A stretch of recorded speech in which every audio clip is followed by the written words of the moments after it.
factor after production function is cost and revenue analysis. देखो production करते हैं, कोई भी अगर एंटरप्रेन्योर या प्रोड्यूसर प्रोडक्शन करेगा तो पैसे के बिना कर सकता है क्या?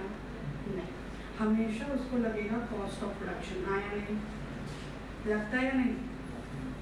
क्या क्या आता है एक्चुअली कॉस्ट ऑफ प्रोडक्शन में? आपका लैंड, लेबर, कैपिटल, एंटरप्रेन्योर, है ना? ये सारे क्या होते हैं? फैक्टर्स ऑफ प्रोडक्शन, है ना? और इनके बिना कोई भी प्रोडक्शन पॉसिबल नहीं है। और जो भी इनको पैसे दिए जाते हैं उनको हम बोलते हैं कॉस्ट ऑफ प्रोडक्शन, कि एक चीज़ को बनाने में मेरे 10 रुपये लगे। अब आप चाहे उसको 12 रुपये में बेचो, चाहे आप 15 रुपये में बेचो, लेकिन एक प्रोड्यूसर हमेशा क्या चाहेगा कि मैं मिनिमम कितने में बेचूँ? 10 रुपये। इतने में तो गिरी से गिरी हालत में मेरा गुड्स बिकना ही चाहिए कि मुझे लॉसेस ना हो। आया नहीं? अगर 10 का सामान 10 में बिकता है तो इसको हम बोलते हैं NP, नॉर्मल प्रॉफिट। क्या बोलते हैं? कि जितना मैंने लगाया उतना मुझे मिल गया। ठीक है, 10 का सामान 12 में बिकता है, मतलब क्या है? Super normal profit. कौन सा प्रॉफिट है ये? या फिर एबनॉर्मल प्रॉफिट, क्योंकि तुम 2 रुपये कमा रहे हो ना भाई इधर। लेकिन अगर तुम 10 का सामान 8 में बेचते हो तो योर लॉस। ये क्या है? आपका एकदम लॉस है। इस कंडीशन में तो कोई कभी जाना ही नहीं चाहता। समझ में आ रहा है? चलो आ जाओ। Basic concepts of cost of production. The term cost has a wide variety of meanings. It is necessary to have an idea of various concepts of cost in order to have proper understanding of cost of production. देखो एक ही type का cost नहीं होता, बहुत अलग अलग type के cost होते हैं जो एक प्रोड्यूसर को बियर करने पड़ता है। उन सारे टोटल कॉस्ट, जब टोटल कॉस्ट आ जाता है हर चीज़ को मिला के, तब वो चाहता है कि उस कॉस्ट से हमेशा मेरा गुड ज़्यादा नहीं बिके। लेकिन देखो, मनी कॉस्ट, अकाउंटिंग कॉस्ट या फिर एक्सप्लिसिट कॉस्ट, क्या नाम है? एक्सप्लिसिट मनी कॉस्ट या फिर अकाउंटिंग कॉस्ट। ब्रैकेट बनाओ। Money cost refers to money expenses which the firm has to incur in purchasing or hiring factor services. Factor services तो आपको पता है ये क्या क्या होती है ना? लैंड, लेबर, कैपिटल, जो भी पैसे आपके फैक्टर्स ऑफ प्रोडक्शन को हायर करने में लगते हैं उनको हम क्या बोलते हैं? Money cost. क्या बोलते हैं? मनी कॉस्ट या फिर अकाउंटिंग कॉस्ट या फिर explicit cost. Are you understanding guys? आ गया। These expenses include the money expenditure of the firm on wages and underline करो। ये एक्सपेंसेस में क्या क्या आता है? कोई भी पैसा अगर आप वेजेस देने में यूज़ कर रहे हो, सैलरी देने में यूज़ कर रहे हो, कोई भी पैसे आप मशीनरी या इक्विपमेंट में यूज़ कर रहे हो, कोई भी पैसे अगर आप बोरोइंग कर रहे हो और इंटरेस्ट पेमेंट करते हो, है ना, लोन लेते हो, उसमें यूज़ कर रहे हो, रेंट पे कर रहे हो, रॉ मटेरियल खरीद रहे हो, पावर, इलेक्ट्रिसिटी, ये सारे एक्सपेंसेस जब आप करते हो ताकि आपका production should go on and on, तब हम उसको क्या बोलते हैं?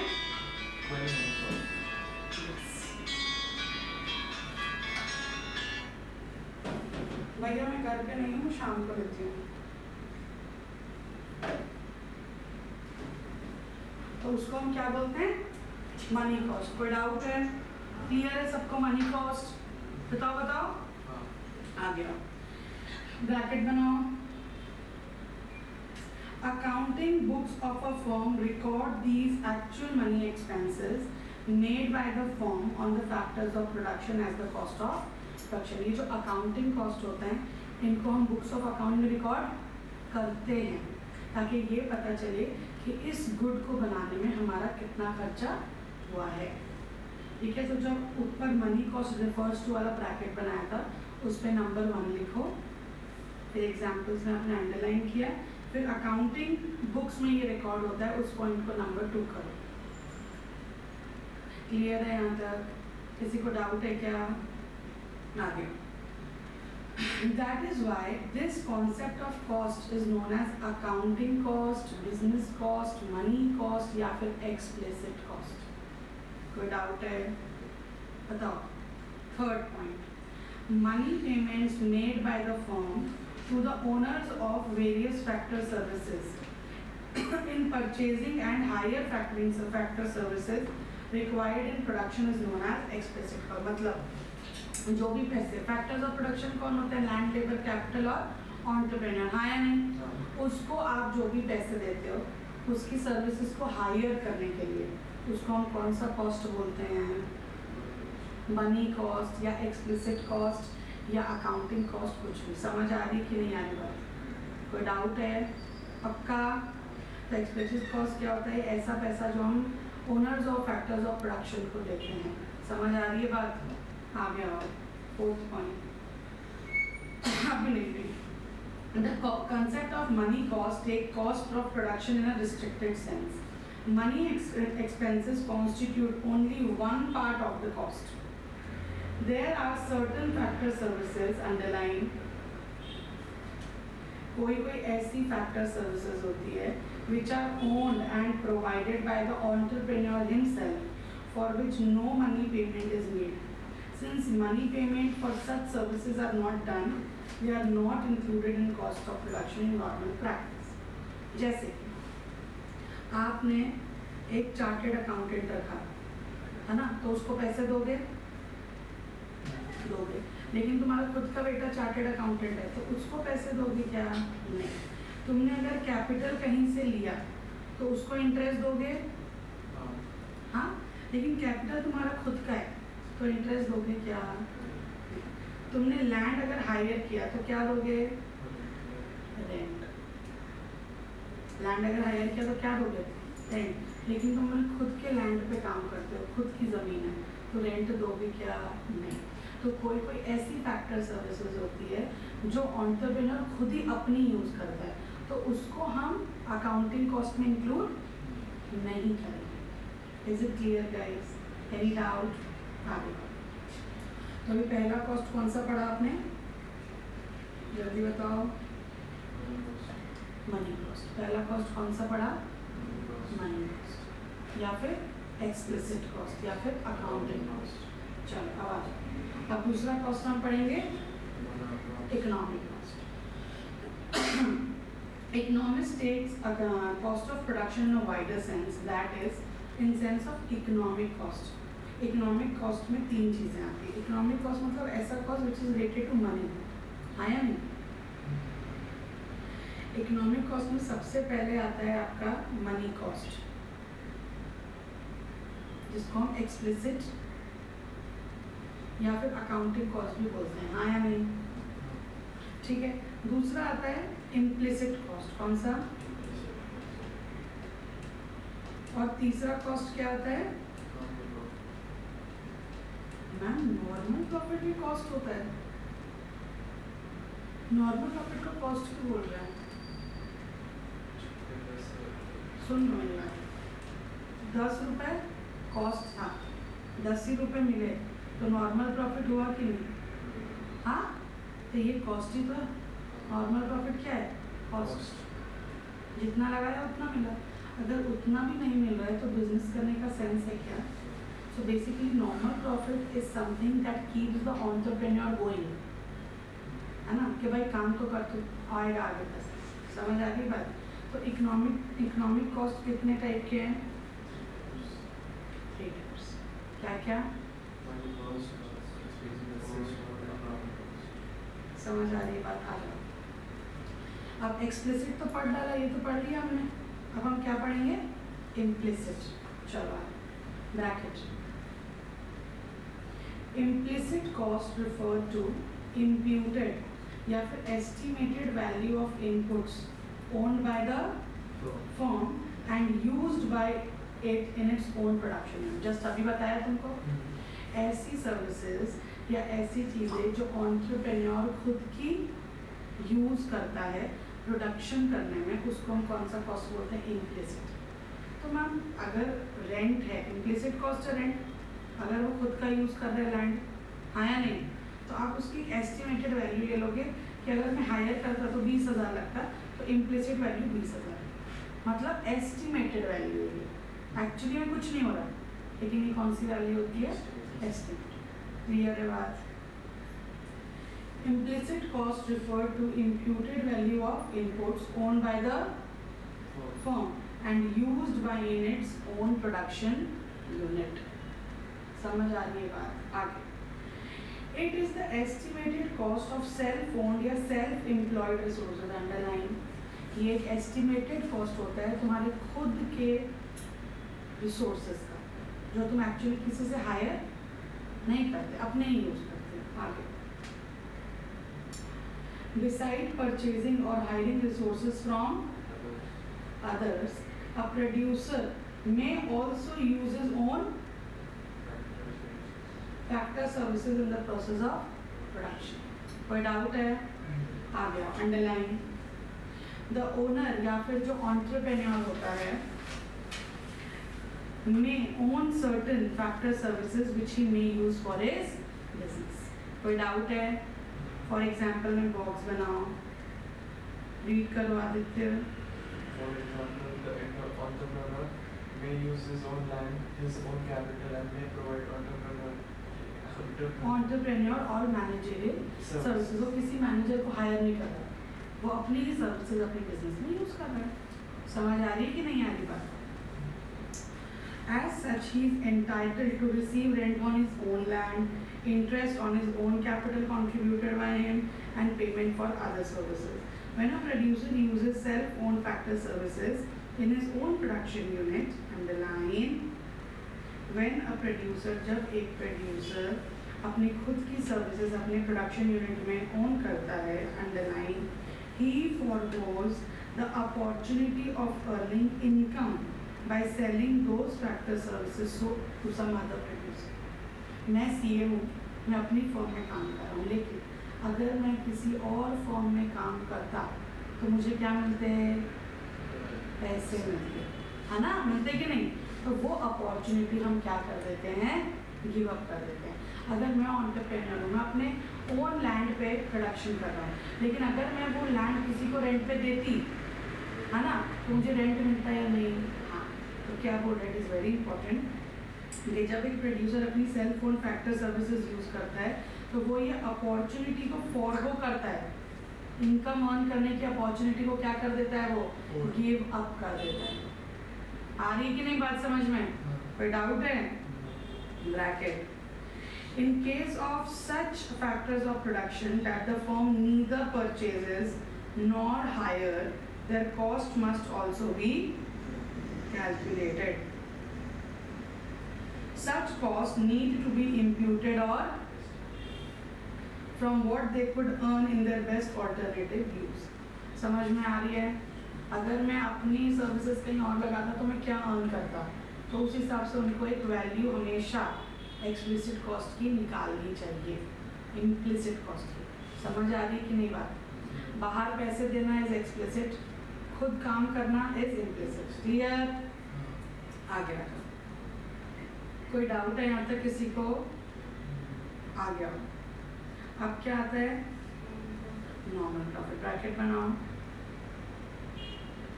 Normal profit is defined as the minimum payment which a producer must get in order to induce him to undertake the risk involved in production. Basically normal profit एक ऐसा cost होता है जो producer undertake करता है ताकि वो क्या कर सके? To go the production must go on. ऐसा cost जो production go on करने के लिए producer को bear करना ही है. मतलब नॉर्मल प्रॉफिट तो उतना पैसा कमाना ही पड़ेगा.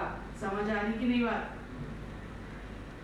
सो normal profit is minimum supply price. Underline. Normal profit एक मिनिमम सप्लाई प्राइस होता है ऑफ द एंटरप्रेन्योर सर्विसेज. कोई डाउट है? Underline. It is in a way reward और remuneration for the services of entrepreneur. हाँ या नहीं?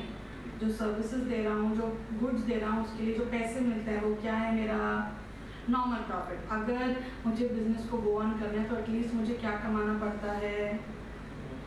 Normal profit. समझ आ रही है तुम लोग को? चलो आगे आओ. It is part of cost of production, underline, because unless the entrepreneur expects to get it in the long run, he is not likely to undertake production, underline.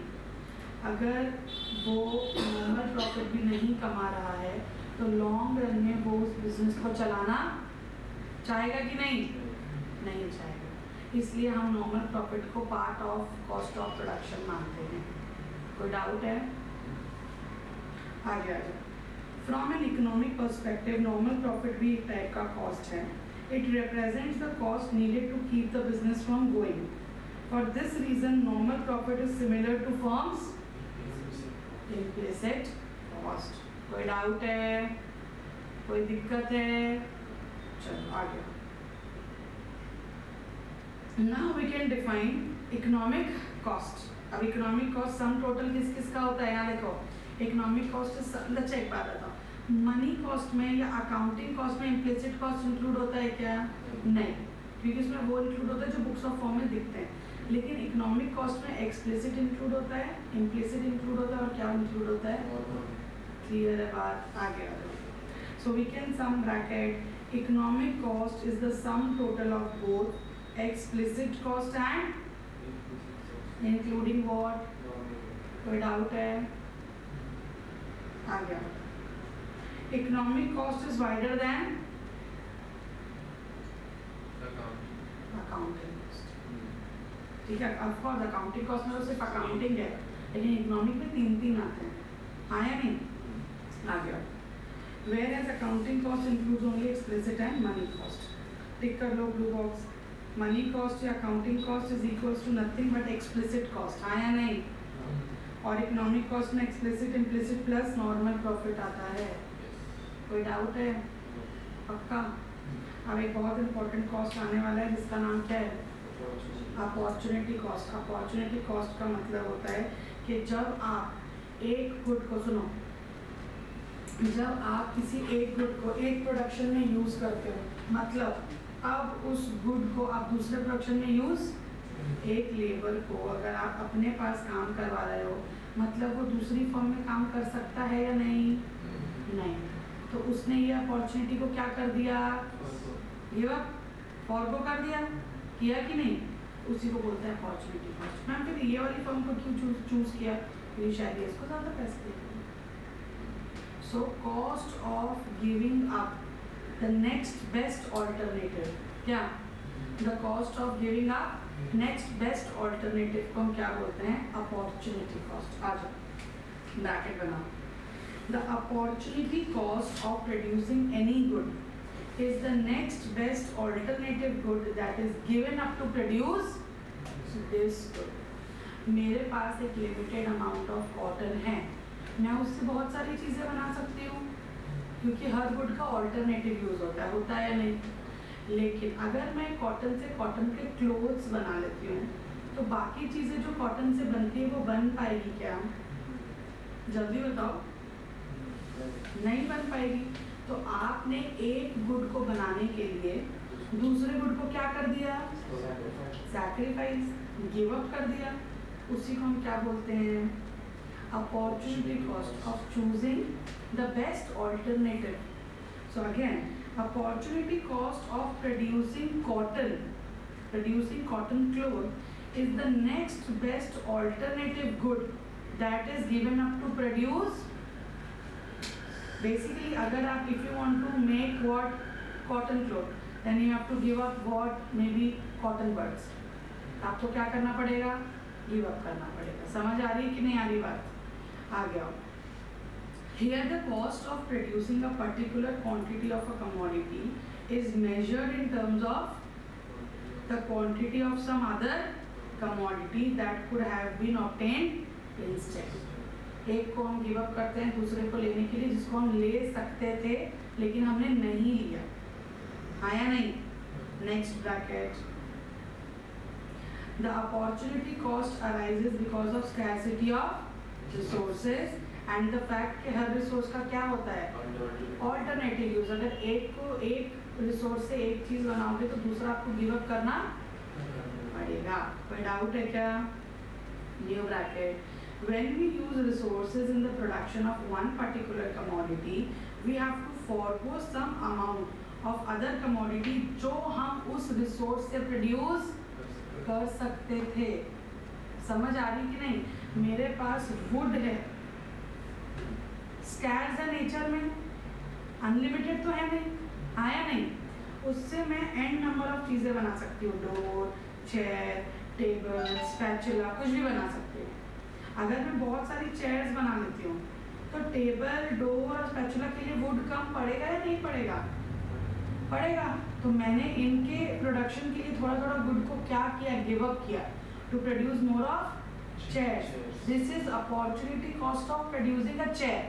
What is the opportunity cost of producing a chair? Ma'am doors है ना, your doors, tables and spatula is the opportunity cost of producing what? Chairs. इसका numerical value कैसे नहीं निकालना। अगर लिखा है कि तेरे पास 4 जॉब है, 40,000 की, 30,000 की, 20,000, तू कौन सा चूज करेगा? 40 और उसके बाद 30, हाँ या नहीं? तो तुम एक को गिव अप कर रहे हो ना, नेक्स्ट बेस्ट ऑल्टरनेटिव को गिव अप कर रहे हो, किसके लिए? इसके लिए। तो what is the opportunity cost of 40K? 30K। समझ आ रही है बात? आगे आओ, चलो पढ़ो Krish. For example, given resources may be used for the production of cloth as well as bread. If a given amount of resources can produce 1 meter of cloth or 20 loaves of bread, then the opportunity cost of 1 meter of cloth is 20 loaves of bread, which is needed to be sacrificed in order to produce 1 meter of cloth. बताओ गुंजन, क्या समझ आया? कहाँ ध्यान है गुंजन? हाँ तो बताओ ना क्या समझ आया? नहीं, अभी जो एग्जाम्पल पढ़ा वापस से पढ़ो Gunjan. For example, given resources may be used for the production of cloth as well as bread. If a given amount of resource can produce 1 meter of cloth or 20 loaves of bread, then the opportunity cost of 1 meter of cloth is 20 loaves of bread, which need to be sacrificed in order to produce 1 meter of cloth. क्या समझ आया? 1 meter of cloth का जो opportunity cost है वो 20 loaves of bread है। मतलब अगर तुमको 1 मीटर क्लोथ बनाना है तो तुमको कितनी ब्रेड सेक्रीफाइस करनी पड़ेगी? अगर तेरे को 40,000 की नौकरी चाहिए तो कितने की नौकरी सेक्रीफाइस करनी पड़ेगी? तो उसको होता है अपॉर्चुनिटी कॉस्ट। ठीक है, आगे new bracket. It is important to note that opportunity cost of producing a good is not any other alternative good that could have been produced with the same resources. Rather, it is the next best alternative good जो हम same resource से produce कर सकते थे। मतलब मैं labour से 1 metre cloth बनवा रही हूँ, मैं उसी लेबर से 20 loaves of bread भी बनवा सकती थी, लेकिन मैंने वो 20 loaf of bread which is the next best alternative for the labor, वो मैंने उसको गिव अप करवाया in order to produce 1 metre of cloth. तो नेक्स्ट बेस्ट ऑल्टरनेटिव यूज को आप क्या कर देते हो? गिव अप कर देते हो, ताकि आप ये वाला ऑल्टरनेटिव यूज कर सको। क्लियर है कि नहीं आ रही बात? तुम्हारे पास पार्टी में जाने का ऑप्शन है और पढ़ने का ऑप्शन है, तो तुमने चूज करके मैं पढ़ता हूँ, ठीक है? मतलब तुम्हारा अपॉर्चुनिटी कॉस्ट क्या है पढ़ने का? तुम्हारी पार्टी। क्योंकि नेक्स्ट बेस्ट ऑल्टरनेटिव क्या कर सकते थे पढ़ाई को छोड़ के? पार्टी। समझ में आ रही कि नहीं? आ गया। फॉर इंस्टेंस, रीड करो Gunjan. For instance, in the example given above, if with the given resources it is possible to produce cloth, bread or pencils, but the bread is the next best alternative good to cloth, then opportunity cost of producing cloth is expressed in terms of the amount of bread which is given up to produce cloth, and not in terms of the number of pencils to be given up to produce it. देखो से इसका मतलब ये 40, 30 और 20, तो तुमने next best alternative 40 का क्या चुना था? 30, हाँ, जबकि 20 भी था, तुमने 20 चुना क्या है? नहीं। तो 40 का नेक्स्ट बेस्ट ऑल्टरनेटिव क्या है? 30। What you have given up for 40? तुम लिमिटेड रिसोर्सेज से क्लॉथ बना सकते थे, ब्रेड बना सकते थे, पेंसिल्स बना सकते थे, लेकिन उस रिसोर्स का बेस्ट ऑल्टरनेटिव कहाँ था? या तो क्लॉथ या तो ब्रेड। मतलब वहाँ पे वो सबसे अच्छी तरह यूज हो सकते थे। तो आपने क्या चूज किया कि मुझे क्या बनाना है? क्लॉथ बनाना है। तो क्या गिव अप करोगे? और अगर तुम बोलते हो क्लॉथ का बेस्ट ऑल्टरनेटिव पेंसिल है, तो मतलब अब तुम क्या गिव अप कर रहे हो? पेंसिल। तो आपको ये देखना पड़ेगा किसी भी चीज़ का नेक्स्ट बेस्ट ऑल्टरनेटिव क्या है, और आप उसी को क्या कर देते हो? गिव अप करते हो टू प्रोड्यूस दिस कमोडिटी। समझ आ रही कि नहीं बात? आगे और bracket opportunity cost in money terms, it is the same thing as economic cost. Let us see how. Cost of production of any commodity is defined as the opportunity cost of using those factors of production which are required for the production of that commodity. Cost of production का मतलब है कि आप ऐसे production को, ऐसे factors of production को develop कर रहे हो जिससे कि हम कुछ और भी बना सकते थे, है ना? The underline opportunity cost of factors which are purchased or hired is measured by the price paid for these factor services, which is explicit cost. Underline the value of factors owned by the firm and used in its own production unit. It is the imputed value from what they can earn in their best alternative use is implicit cost. हाँ या नहीं? Thus, underline opportunity cost is the money in the money terms is the sum total of explicit and implicit cost, which is actually money cost. Economic cost. समझ आ रही है? Opportunity cost भी किसका part है? Economic cost का part है. समझ आ रहा है कि नहीं? But opportunity cost is different from accounting. Accounting cost में opportunity cost नहीं है. Accounting cost में वही cost आते हैं जिसको तुम actually क्या कर सकते हो? Measure. कोई डाउट है किसी को? क्या क्या पढ़ा? मैम एक्सप्लिसिट कॉस्ट, जिसको हम अकाउंटिंग कॉस्ट बोलते हैं. उसके बाद इकोनॉमिक कॉस्ट पढ़ा. इकोनॉमिक कॉस्ट में 3 पढ़ा, एक्सप्लिसिट, इम्प्लिसिट और नॉमिनल प्रॉफिट. ठीक है. और फिर पढ़ा opportunity cost which is the part of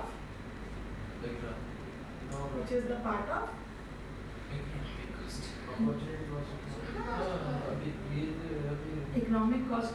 economic cost का पार्ट है क्या? Opportunity cost, but it is not part of accounting cost. क्या रंजन? इकोनॉमिक कॉस्ट में अपॉर्चुनिटी कॉस्ट का आता है. ऐसे क्यों नहीं किया? पहले इकोनॉमिक कॉस्ट का समझाया, फिर उसके अंदर का सब डाला. अच्छा, क्या लिखा है लास्ट कोट में? दस opportunity cost in money term is some total of explicit और इम्प्लिसिट मिला के क्या बनता है? Economic cost. इकोनॉमिक कॉस्ट में क्या इंक्लूडेड होता है?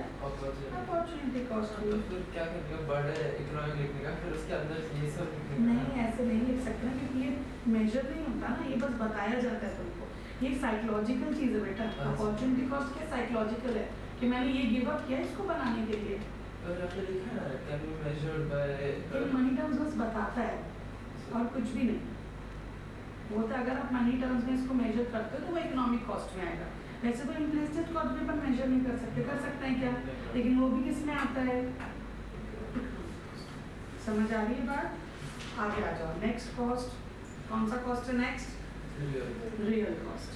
रियल का मतलब क्या होता है वैसे? रियल असली, जो दिखता है. आया नहीं? बताओ. हाँ, कह सकते हो, ये भी कह सकते हो, ये भी सही है.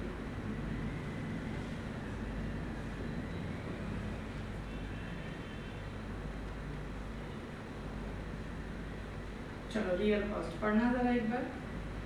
Real cost refers to the efforts and sacrifices made by the owners of factors of production used in the production of a commodity. Real cost का मतलब होता है refers to efforts या sacrifices जो कौन करता है? owners of factors of production used in the production of. अगर लेबर काम कर रहा है तो उसका डिस्कम्फर्ट, उसका बेचारे का थकान, पसीना, ये सारी चीज़ें कौन से कॉस्ट है? Real cost. इसको अपन अकाउंटिंग या मनी टर्म से मेजर कर सकते हैं क्या? नहीं. Underline labour has to put physical and mental efforts in doing a work.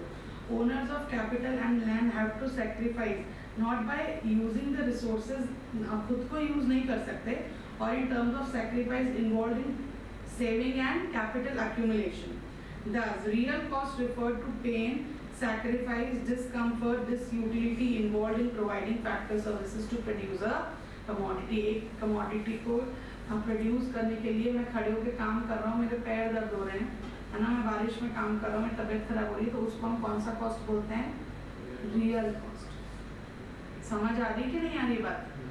मेरा जो मेंटल वर्क होता है उसको हम कौन सा कॉस्ट बोलते हैं? Real cost. However, the concept of real cost has no practical because वो subjective होता है, estimate नहीं कर सकता real cost। कोई doubt? Clear? चलो, अब आता है private cost। Bracket। Private cost referred to cost of production incurred by an individual firm in producing a commodity। Private cost एक ऐसा कॉस्ट होता है which is incurred by an, जब एक कमोडिटी प्रोड्यूस करता है। Underline. For an individual producer cost includes both explicit as well as implicit. Thus private cost is same as economic cost defined above. ठीक है, private cost का मतलब जितने भी पैसे मैं लगा रहा हूँ काम करने में, एक्सप्लिसिट और इम्प्लिसिट, चाहे खुद का हो चाहे बाहर का, उसको हम कौन सा कॉस्ट बोलेंगे? प्राइवेट। क्या आगे? Practice. Social cost on the other hand refers to cost that society has to bear on account of production of the commodity। तुम एक प्रोडक्शन कर रहे हो, तुम्हारी मशीन की आवाज़ से डिस्टर्बेंस हो रहा है या नहीं? तुम्हारे फैक्ट्री के काम से धुआं आ रहा है, तो ये सारा कौन सा कॉस्ट है? Social cost. इसकी अकाउंटिंग कर सकते हो क्या? नहीं। आ जाओ। Social cost is wider concept than private cost। Underline। It is the sum total of cost incurred by producer of goods and services and cost experienced by those who suffer because of that production of the commodity is termed as external cost। Basically तुम्हारे ये सारी चीज़ें बनाने का मैं क्या भुगत रहा हूँ, मुझे क्या कीमत चुकानी पड़ रही है, समझ में आया? That is the right word. जो कीमत तुम्हारी सोसाइटी के लोग चुकाते हैं because you are producing the commodity, that is actually known as social cost, या फिर आप उसको बोलोगे एक्सटर्नल कॉस्ट। क्या बोलोगे? तो सोशल कॉस्ट में प्राइवेट कॉस्ट और एक्सटर्नल कॉस्ट दोनों ही आते हैं। समझ में आ रही कि नहीं आ रही बात? आगे आओ।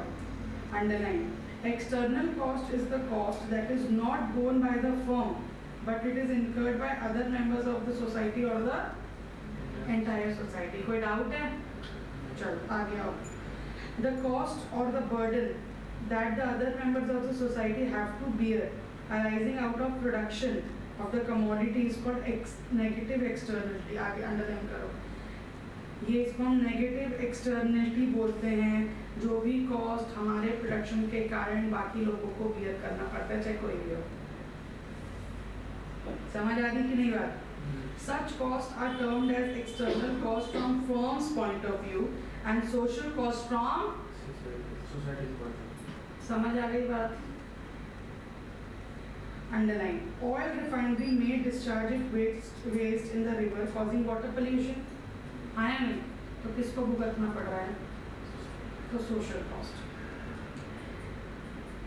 Mills and factories located in city causes air pollution, इससे smoke होती है, किसको भुगतना पड़ता है? सोसाइटी को। Buses and trucks and other vehicle cause both air noise pollution, वो किसको भुगतना पड़ता है? सोसाइटी को। हाँ या नहीं? Such water, air and noise pollution cause health hazard and thereby involve cost to the entire society। Clear? Underline। These costs are not taken into account by an individual producers and therefore they are not the part of private cost का part ये नहीं है, ये actually social cost का part है। Clear है कि नहीं बात? आगे आओ। Thus, social cost differed from private cost to the extent of external cost।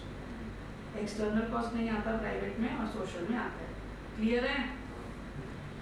However, it should be noted that producers do not take price and output decision on the basis of social and real cost। अब किसी को problem हो रही है उस हिसाब से तो वो कॉस्ट नहीं डिटरमाइन करता, तो अपना जो पैसा लगा उस हिसाब से डिटरमाइन करेगा। Instead, they take decision on the basis of economic cost। Opportunity cost and private cost essentially are economic cost। In fact, when they express opportunity cost in money terms उसको हम क्या बोलते हैं और इकोनॉमिक कॉस्ट। समझ में आ रही कि नहीं आ रही बात? तो क्या क्या कॉस्ट पढ़ा अभी तक तुम लोगों ने? सबसे पहले एक्सप्लिसिट कॉस्ट, मनी कॉस्ट और इम्प्लिसिट कॉस्ट, नॉर्मल प्रॉफिट, तीनों को मिला के क्या बनता है? Economic cost. उसके बाद क्या पढ़ा? Opportunity cost. उसके बाद पढ़ा रियल कॉस्ट। उसके बाद पढ़ा प्राइवेट कॉस्ट। उसके बाद पढ़ा social cost. Social cost is a external social cost is the sum total of private cost and external cost, but private cost में external cost include नहीं होता है। समझ में आ रहा है? उन दोनों को प्राइवेट और एक्सटर्नल को मिला के सोशल कॉस्ट बनता है। समझ में आ गई बात? ये तुम्हारा एक नॉर्मल कॉस्ट का कॉन्सेप्ट है। अब तक चैप्टर अभी चालू नहीं हुआ है, ठीक है? अब होगा चैप्टर तो चालू, ठीक है? तो अब तुमको एक चीज़ पहले से भी पता होगी, एक बार फिर से बता देती हूँ। दो होते हैं, एक होता है शॉर्ट रन और एक होता है लॉन्ग रन। क्या होता है short run fish? Short run है शॉर्ट हैं? क्यों नहीं पढ़ा है चैप्टर 7 में तुमने? नहीं शॉर्ट रन और लॉन्ग रन यहाँ नहीं है? पढ़ा है तो बताओ ना। बताओ सही बता रहे हो। बाकी सब फैक्टर्स चेंज होते हैं, फिक्स्ड फैक्टर्स। हाँ वेरिएबल रहता है। ऑल द फैक्टर्स जितने भी काम कर रहे हैं, सारे फैक्टर्स क्या रहते हैं? Fixed. Only one factor is variable. तुमने 7th चैप्टर की रिकॉर्डिंग में देखी है, समझ नहीं आएगी चैप्टर पूरा आगे वही है। तुम आज और कल में 3 रिकॉर्डिंग होगी, 3 रिकॉर्डिंग है, तीनों खत्म करो। जब 6 चैप्टर छोड़ो बाद में करना, पहले 7th चैप्टर करो, तब रिलेट कर पाओगे इसको, वरना रिलेट नहीं कर पाओगे और फंसती रहोगी आगे जाके, ठीक है? तो शॉर्ट रन प्रोडक्शन ऐसा प्रोडक्शन है कि जब भी आप प्रोडक्शन करते हो तो सारे फैक्टर्स क्या रहते हैं? फिक्स्ड। मतलब आपकी मशीन में, आपके रॉ मटेरियल में किसी में चेंजेस नहीं आते, खाली एक फैक्टर में चेंजेस होता है। Only one factor is variable. Only one factor is variable, may be labour. मतलब अगर आपको प्रोडक्शन इंक्रीज करना है so you can increase production only by increasing what? Only by increasing